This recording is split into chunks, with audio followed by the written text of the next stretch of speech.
जब कोई मुस्लिम शख्स माली और जिस्मानी तौर से इतना मजबूत होता है कि वह हज को जा सकता है तो उस शख्स पर हज करना फ़र्ज हो जाता है दोस्तों।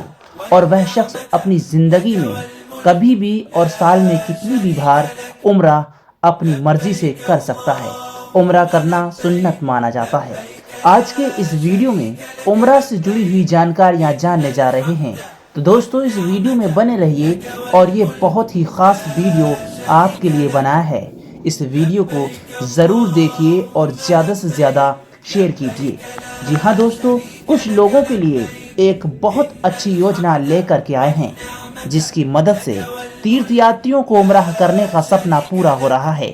ये सुविधा करीब 50 लोगों को मिलने वाली है और इसी महीने सितंबर में ये सुविधा मिलेगी। वीडियो में जानेंगे ये सुविधाएं किन लोगों को मिलेंगी और फ्री में उम्रा करने की क्या शर्तें हैं। पूरी जानकारी पाने के लिए वीडियो पूरा देखें। तो दोस्तों सबसे पहले जान लेते हैं ये ट्रिप कितने दिन का होने वाला है।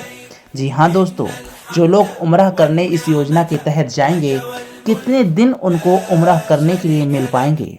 तो दोस्तों ये ट्रिप 10 दिन का होगा जिसमें 5 दिन मक्का में रहने और 3 दिन मदीना में रहने की अनुमति होगी।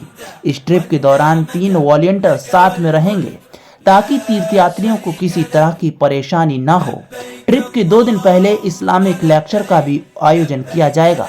इस ट्रिप में फ्लाइट टिकट के साथ साथ सभी तरह की सुविधाएं दी जाएंगी। खाना पानी से लेकर रहने और आवागमन तक की सारी सुविधाएं वॉलंटियर के द्वारा प्रदान की जाएंगी। दोस्तों जान लेते हैं इन सुविधाओं के तहत कौन कौन लोग उम्रा करने के लिए इस योजना में आ सकते हैं। दुबई में रहने वाले वॉलंटियर लोगों के लिए एक बेहद ही अच्छी योजना लेकर के आए हैं जिसकी मदद से तीर्थयात्रियों को उम्रा करने का सपना पूरा हो रहा है। दुबई में रहने वाले वॉलंटियर की टीम ने संयुक्त अरब अमीरात में रहने वाले 50 लो इनकम निवासियों को इस साल सितंबर में उम्रा ले जाने की प्लानिंग की है। वॉलंटियर्स के द्वारा दी जाने वाली इस सेवा का लाभ उठाने के लिए इन बातों को पूरा करना होगा। इसकी मदद से कम इनकम वाले लोगों के उम्रा का सपना पूरा किया जा रहा है। जी हाँ दोस्तों, कौन कौन सी शर्तें आपको पूरी करनी होंगी जान लीजिए। इसके लिए तीर्थयात्री को कम से कम 40 साल का होना चाहिए। सैलरी DH 2000 से कम होनी चाहिए, यानी कि जो दिरहम होता है दुबई में वह 2000 से कम होना चाहिए उसकी सैलरी। इसके अलावा उनके पास उचित कागजात भी होने चाहिए। वही लोग इस योजना के तहत उम्रा करने के लिए जा सकेंगे। वहीं दोस्तों अबू धाबी की पूर हेल्थ ने अपने 100 कर्मचारियों को सारा खर्च उठाकर उम्रा पर भेजा है। मीडिया रिपोर्ट्स के मुताबिक पूर हेल्थ ग्रुप के कर्मचारियों का नाम चुने गए, फिर उन्हें पवित्र शहर मक्का और मदीना के लिए 4 दिन की ट्रिप की सुविधा दी गई। मीडिया रिपोर्ट्स के अनुसार इस कंपनी में कई ऐसे कर्मचारी काम करते थे जो इससे पहले कभी भी हज या उम्रा यात्रा नहीं कर पाए थे। कंपनी ने जिन भी लोगों को मौका दिया है वह काफ़ी खुश हैं और कंपनी का शुक्रिया अदा कर रहे हैं। बताते चलें कि लोगों ने कहा है कि कंपनी के द्वारा ये मौका मिलने के बाद उनका सपना पूरा हुआ है।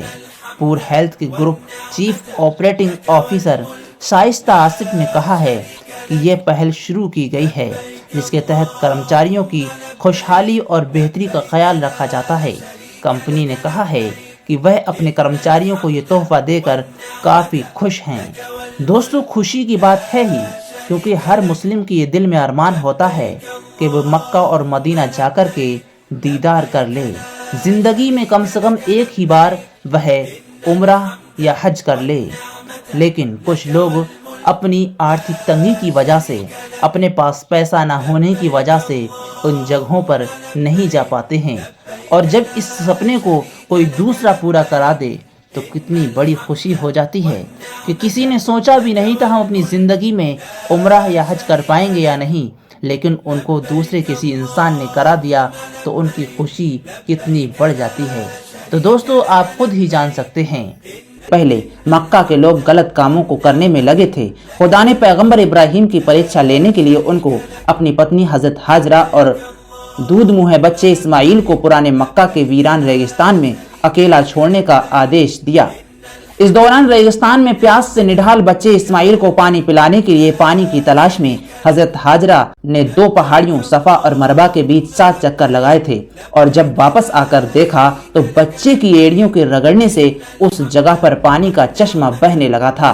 पानी को फैलने से रोकने के लिए हजरत हाजरा ने जमजम शब्द का इस्तेमाल किया था, जिससे पानी वहीं पर ठहर गया था। उन्हीं दिनों से ये कुआं आबे जमजम के नाम से जाना जाता है, जो मक्का के मस्जिद हराम में मौजूद है। हज की रस्मों की अदायगी सिर्फ जिलहज्जा के महीने में ही हो सकती है। अन्य दिनों में मक्का और मदीना की जाने वाली ज़ियारत को उम्रा कहते हैं। हज की अदायगी साल के एक निश्चित तारीखों को ही होती है, जबकि उम्रा पूरे साल में कभी भी किया जा सकता है।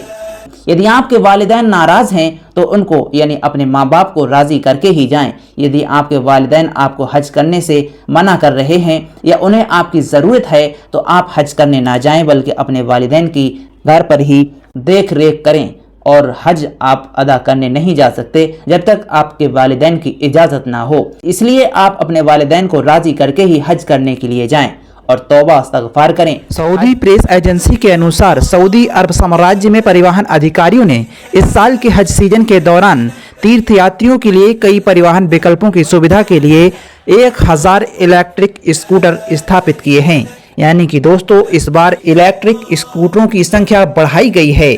वो इसलिए बढ़ाई गई है कि हाजियों को जिनको चलने में दिक्कत होती है उन्हें सफ़ा मरवा की सही करने में आसानी हो जाए और वह काबे के चक्कर भी आसानी से लगा सकें। यानी कि खाने काबा का तवाफ जो किया जाता है उसमें 7 चक्कर लगाए जाते हैं। तो वह अगर चलने में कुछ हाजी लोग असमर्थ हैं, यानी चलने में उन्हें दिक्कत आ रही है, तो वह स्कूटी पर बैठकर तवाफ खाने काबा का कर सकते हैं और सफ़ा मरवा की सही भी स्कूटी से कर सकते हैं। इसलिए इस इलेक्ट्रिक स्कूटर की संख्या बढ़ाई गई है, जिससे कि किसी भी तरीके की परेशानी ना हो। ये सेवा 1443 हिजरी के पिछले हज सीजन के दौरान परीक्षण के आधार पर शुरू की थी ये सुविधा, और इसके बाद लगातार दूसरे वर्ष इस परीक्षण के बाद अब यह सेवा प्रदान की गई है। इसको शुरू करने का मकसद कुछ हाजियों में परेशानियां, यानी कि जो चलने में असमर्थ होते हैं, चलने में जिन्हें परेशानी होती है, खाना काबा का तवाफ और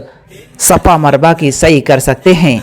तीर्थ यात्रियों को सुरक्षित रखने के लिए समर्पित स्कूटर ट्रैक डिजाइन किए गए हैं। स्कूटर सेवा का शुभारंभ आधुनिक प्रौद्योगिकी और स्मार्ट गतिशीलता सेवाओं को अपनाने की प्राधिकरण की योजना के ढांचे के भीतर आता है।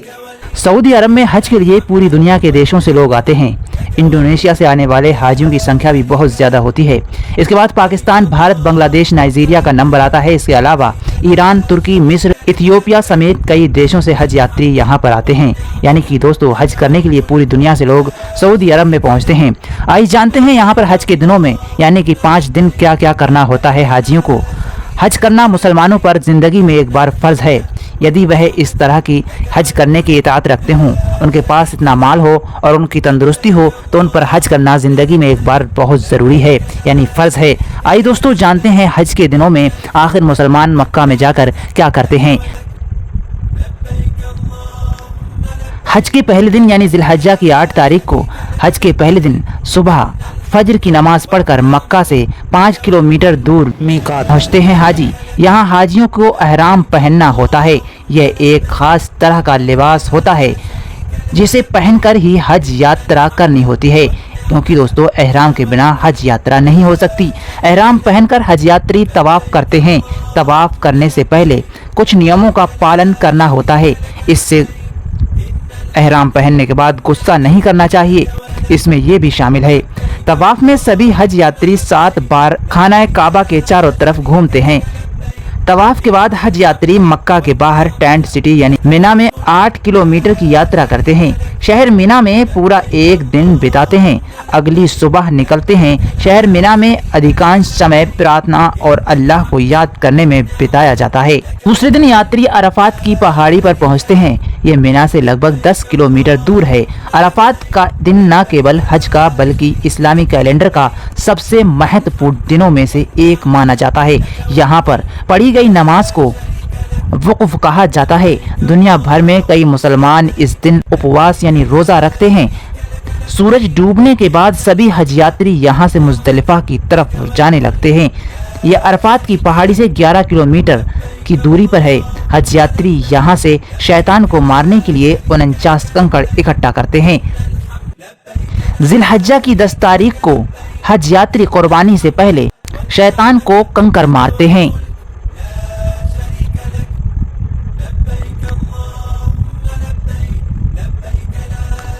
जब हजरत इब्राहीम अलैहिस्सलाम को शैतान ने बरगलाया था, तब शैतान के हजरत इब्राहीम अलैहिस्सलाम ने कंकड़ मारे थे। हाजी इन्हीं खम्भों को शैतान का प्रतीक मानकर पत्थर मारते हैं। इस दिन हाजी केवल सबसे बड़े स्तंभ को ही कंकड़ मारेंगे। पत्थर मारने की प्रक्रिया अगले 2 दिन तक जारी रहेगी। अगले 2 दिन जब कंकड़ मारे जाएंगे तो तीनों शैतानों को साथ साथ कंकड़ मारे जाएंगे। कुर्बानी के बाद हज यात्री अपने बाल पूरी तरह से ट्रिम करवाते हैं। महिलाएं भी अपने बालों को 1 पोरे के बराबर काटती हैं। इन रस्मों के बाद मक्का जाकर हज यात्री काबा के 7 बार चक्कर लगाते हैं। दोस्तों, आप समझ ही गए होंगे कि हज के दौरान मुसलमानों को सऊदी अरब में जाकर क्या क्या करना होता है जिससे उनका हज अदा होता है। तो दोस्तों, उम्मीद करता हूं आपको ये वीडियो ज़रूर पसंद आया होगा। पसंद आया है तो आप इसे लाइक करें और ज़्यादा से ज़्यादा शेयर करें और कमेंट सेक्शन में लिखकर ज़रूर बताएं कि वीडियो आपको कैसा लगा। हम मिलकर दुआ कर लेते हैं कि अल्लाह तबारक व तआला हमें और आपको सभी को हज की तौफीक अता फरमाए। अल्लाह अपने घर की ज़ियारत नसीब फरमाए। आमीन सुम्मा आमीन। कमेंट सेक्शन में आप भी आमीन ज़रूर लिखें।